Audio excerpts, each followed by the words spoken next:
Hello artists! Thank you for joining me for another online drawing club. It is always a highlight of my week to see so many people coming and watching the videos, and I love it when you share your work with me, so absolutely fantastic. Something that I've not really concentrated on in drawing club before is drawing people in groups or people next to each other. So I thought we could do that today. We could draw not just one person but two people, or if you want more people on your page. I'm missing my friends. I think maybe some of you are missing your friends as well. And so I'm going to today channel some of that energy into drawing me and a friend. And I'm going to draw me and Miss Burke because I'm missing her. I miss her being just down the corridor. So I'm going to draw a picture of me and her today. Now, for once, you're only going to hear me say this once, right? Go get a rubber, because it's very important when you're drawing people together to get the overlapping right. I'm going to work in pen, so I'm not going to be able to use a rubber, so you'll just have to forgive me for any little slip-ups. So, start by drawing me, because that's where I'm most comfortable. You know how this works. I start in the middle. Go.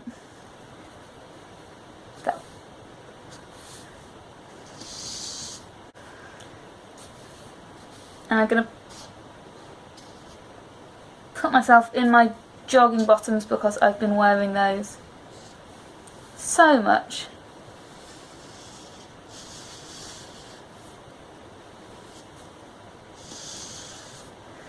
In the past couple of weeks. And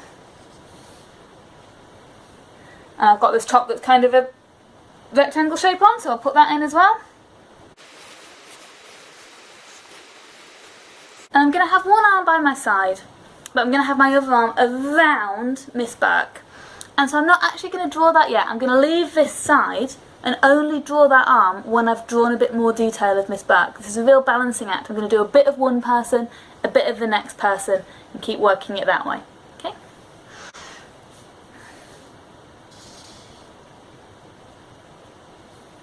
But this arm is going to come and have a hand on my hip. So there, this is when I would use my rubber. I would rub out that line that's in the hand.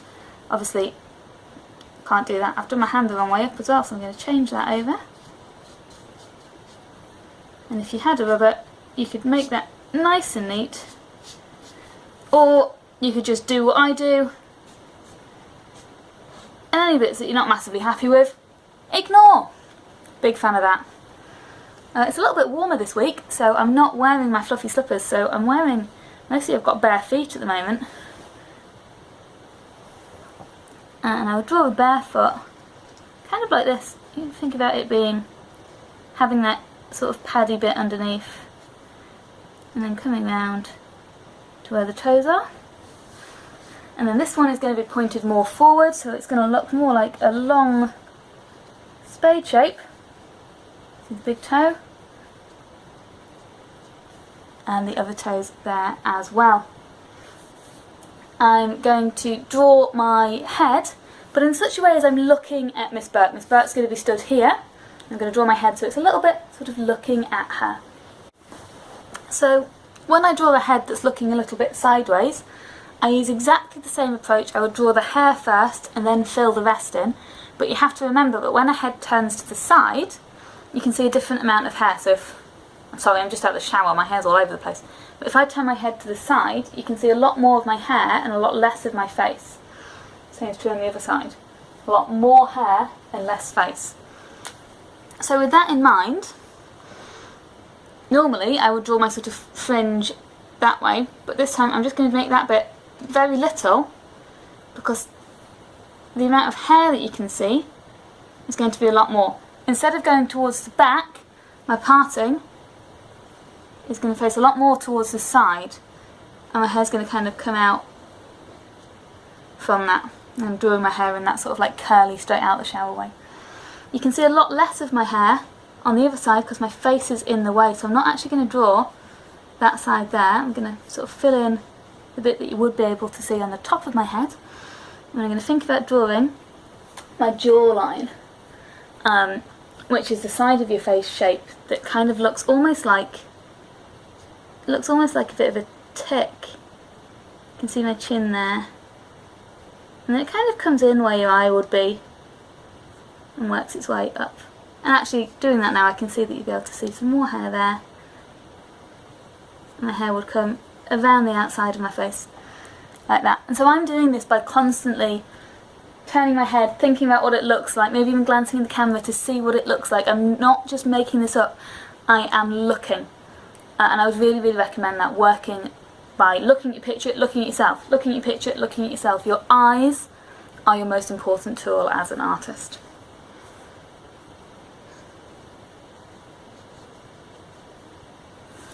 And then I'm going to start to think about how this all connects. I've got the top of my shirt and my neck.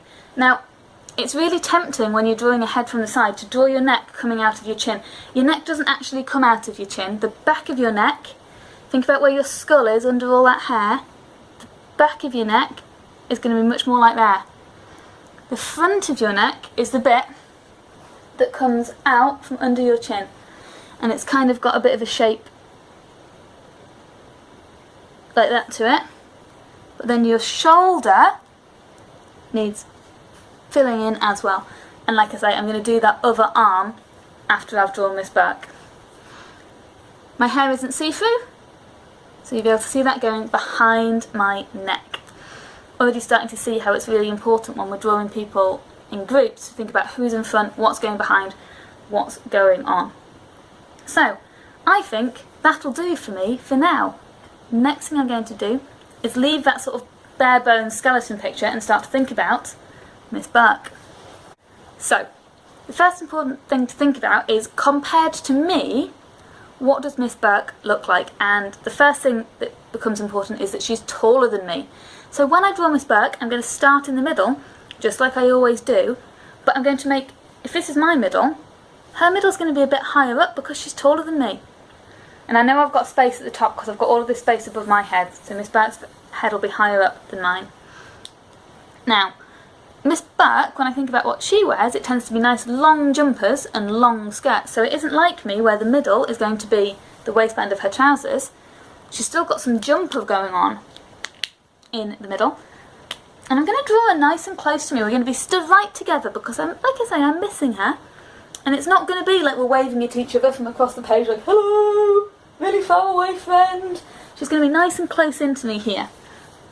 So I'm thinking about that long jumper, and I might even do it so it overlaps with me a bit, that long jumper.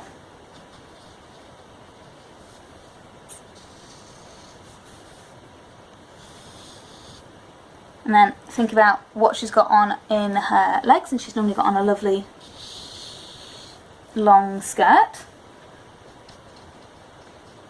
Doing these zigzags because it tends to have all of those pleats along the bottom, and it's going to be coming behind my leg because at the moment I'm stood just a little bit in front of Miss Burke, and she'd have her legs coming out at the bottom of that. And I think probably, like everybody else in lockdown, she's wearing a lot of bare feet as well.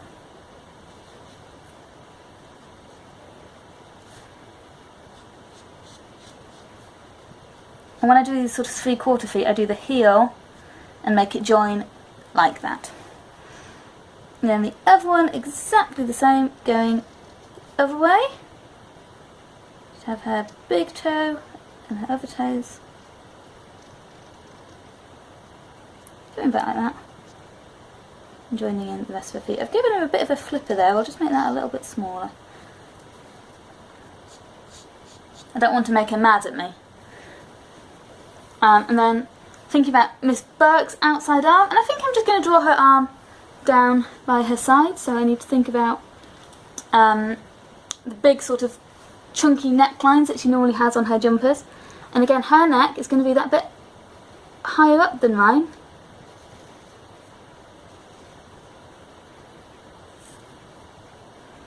And the shoulder.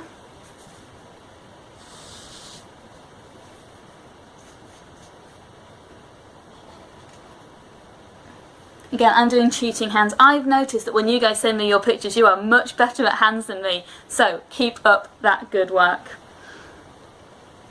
And then I'm going to draw her face from sideways on as well.